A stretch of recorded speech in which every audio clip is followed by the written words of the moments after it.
Most people believe failure is what breaks a person, that losing again and again erodes discipline, confidence, and self-control. But psychology tells a very different and far more unsettling story. The most dangerous moment in someone's life is not when they lose everything, it's when they win big early. Because early success doesn't teach humility, it teaches the brain a lie. It convinces you that chaos has a pattern, that randomness can be predicted, and that maybe you are special. And once that idea takes root, everything changes. From that moment on, you're no longer truly making decisions, you're defending a newly formed identity. You're no longer chasing money, you're chasing a feeling. The moment when the world briefly felt clear, ordered, and on your side. That's why some of the most intelligent, disciplined, and successful people don't fall apart at rock bottom. They fall apart after their first effortless win. Because the brain doesn't remember probabilities, it remembers emotions. It doesn't remember numbers, it remembers adrenaline, anticipation, and that fleeting certainty that this might be my way out. And once your brain learns that feeling, it will spend years trying to recreate it, even if it destroys everything else along the way. This isn't a story about gambling, it's not even a story about money. It's a story about how modern systems exploit an ancient brain and how the first win quietly plants the seed of obsession. Because after that moment, you're no longer asking, is this rational? You're asking something far more dangerous. What if I can feel that again? And that question is where the real trap begins. Here's the real problem. The world around you has completely changed, but your brain hasn't. The human brain evolved in an environment of scarcity, where rewards were rare, risks were visible, and mistakes carried immediate consequences. It was designed to wait, to hunt, to be cautious. But in just a few decades, we stepped into a world where stimulation is endless, rewards are instant, and risk is hidden behind clean interfaces, flashing numbers, and vague promises of opportunity. In the past, gambling required walking into a casino, sitting at a table, feeling the weight of risk and the eyes of others. Today, the casino fits in your pocket. It looks like an investment app, a trading platform, a harmless game, and the brain doesn't know the difference. It doesn't care what you call it. It only recognizes one thing: stimulation, hope, and the possibility of reward. This mismatch creates the perfect trap. You think you're analyzing, thinking rationally, staying in control, but in reality, you're bringing an ancient brain into a modern system engineered to exploit its deepest vulnerabilities. And when those two collide, the question is no longer, are you smart enough? But is anyone truly immune to this? This isn't a personal weakness. It's an uneven fight between human biology and systems optimized to keep you engaged for as long as possible. Let's talk about someone completely ordinary. Not a failure, not desperate, not broken. He's in his early 30s, has a stable job, a family, or a serious relationship, the kind of person people trust with responsibility. He's intelligent, rational, and used to planning and controlling his life. The story doesn't begin with tragedy, it begins with curiosity and a bit of boredom on a quiet evening. He tries a small amount, very small, thinking that if he loses, it doesn't really matter, and then something unexpected happens, he wins. Not a little, but enough to make his heart race, enough to make the moment feel significant. In his mind, it's not just about the money. It's the feeling that he saw something others didn't, that he has an edge, that this isn't just luck. From that moment, a subtle shift takes place. He comes back not because he needs the money, but because he wants to test that feeling again. With every win or loss, he tells himself he's learning, improving, getting better. But what actually changes isn't his skill, it's his identity.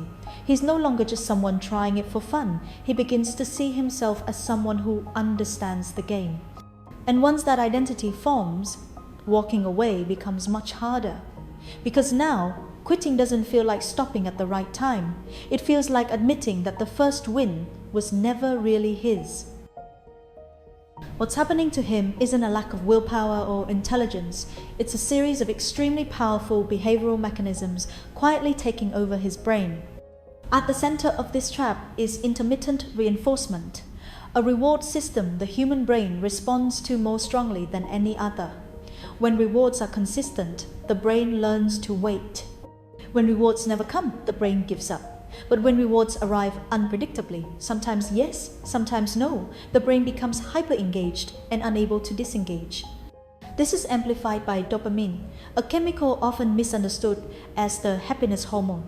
In reality, dopamine spikes most intensely, not when you win, but right before the outcome is revealed. The anticipation, the tension, the hope, that's the addictive part. Then there's the near-miss effect, when the result comes painfully close to what you wanted. Rationally, it's a loss, but the primitive brain interprets it as progress, as proof that success is just one more attempt away. As losses accumulate, fear takes over. He's no longer playing to gain, he's playing to erase the pain of what's already been lost. Each bet at this stage isn't a choice, it's a reflex. The brain isn't searching for victory, it's searching for relief, for a return to the original baseline. And this is where rational thought quietly steps aside, replaced by a biological system focused on keeping the loop alive just a little longer. At a certain point, what's happening is no longer about money.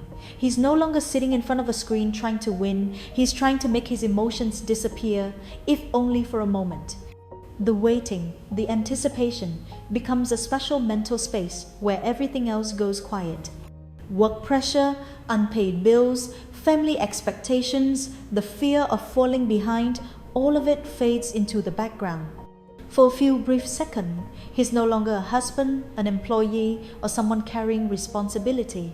He becomes a single point of attention, locked onto one possibility. That's why anticipation is so addictive. It doesn't create happiness, it creates the absence of pain. The activity stops being a way to gain and becomes the fastest way to numb. And when a behavior starts functioning like emotional painkillers, it gets repeated regardless of the cost. He doesn't come back because of hope. He comes back because he's afraid of the emptiness that appears when everything stops. The outside world remains complex, messy, and uncertain. But in that moment, only one question exists: win or lose. And that artificial simplicity becomes the most familiar place to hide. But there's still a question left unanswered. If the same mechanisms and the same trap exist, why do some people brush past it while others sink straight to the bottom? The answer lies deeper than biology or behavior. It lies in the invisible fractures people carry within themselves. For some, the activity isn't just an escape. It becomes a form of unconscious self-punishment.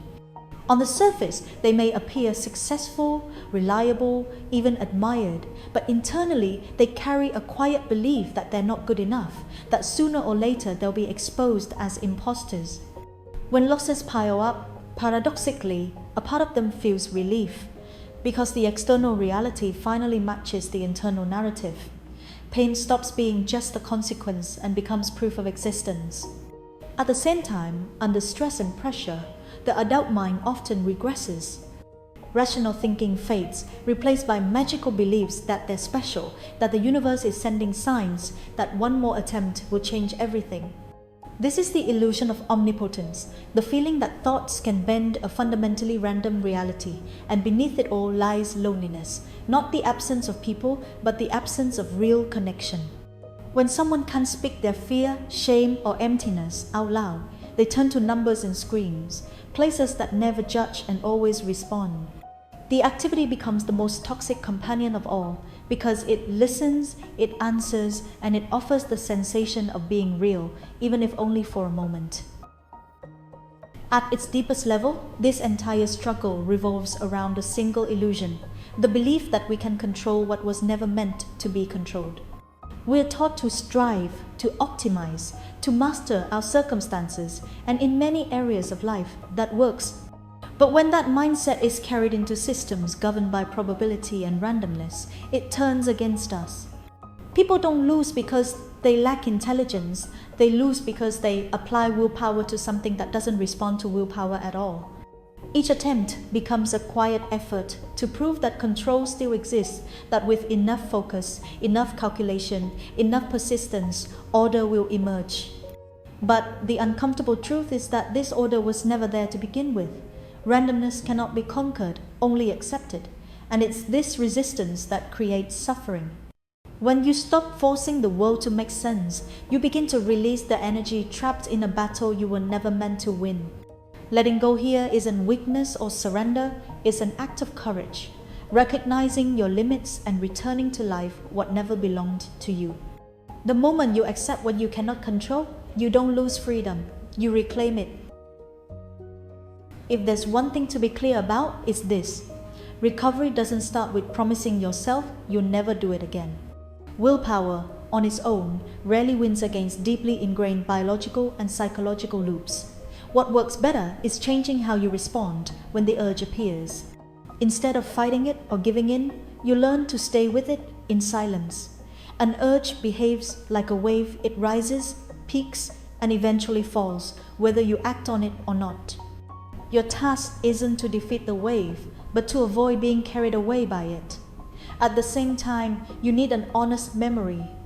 The brain is excellent at erasing pain and exaggerating moments of excitement, which is why recording your lowest moments, the shame, the emptiness, the loss, isn't about punishment, it's about protection. When the illusion returns, documented reality speaks for you. And finally, there's a step that's often overlooked but decisive: forgiving yourself. Self-hatred is the strongest fuel for old patterns. When you believe you're broken, you behave accordingly. Forgiveness doesn't erase responsibility. It creates a new starting point that isn't poisoned by guilt. Recovery isn't about becoming someone else.